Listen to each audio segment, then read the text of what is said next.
Kid Cudi finally responded to Jim Jones, and I don't really blame how Cudi's going about this, right? If you don't know what's going on, this is not the first time Jim Jones has said this. He's essentially basically said, hey, I'm the reason you guys know Kid Cudi exists. Actually, I'm saying it in a nicer way, but he said pretty much there would be no existence of Kid Cudi in the industry if not for me.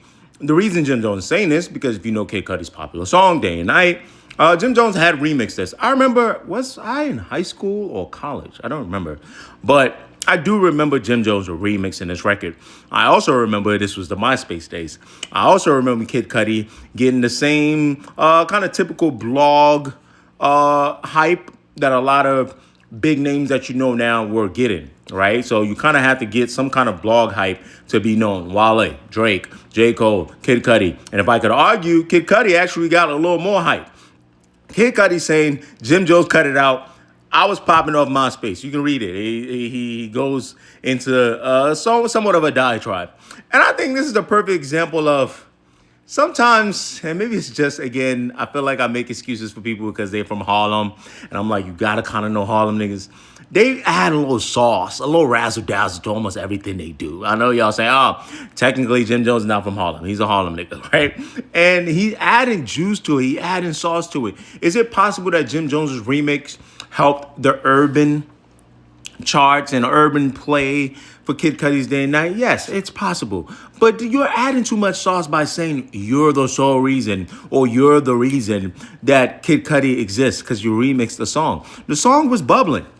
I remember the record was bubbling. I was like, oh, this must be some shit that, you know what I'm saying, on the underground, or people that rap like this and sing like this. This must be the new-ish popping.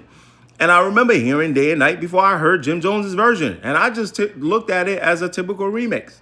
Like, okay, there's somebody doing the remix. And that is very typical of how a lot of songs pop, right? You get a song, it's popping, a rapper in a certain lane might do something to it to make it bigger for another audience, and it helps. But that doesn't make the rapper that remixes it the sole reason.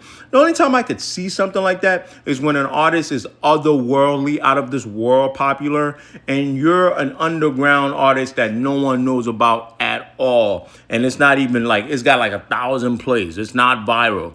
And there's that. And it's almost why I kind of wish this happened in like the TikTok, YouTubian era, because then we would be able to just go track the plays and track the comments. But yeah, so no. Jim Jones, you're not responsible for Kid Cudi, man. And one more thing, even if you were, I can understand why Cudi even feels some type of way. Some shit that's just like, you don't have to say that.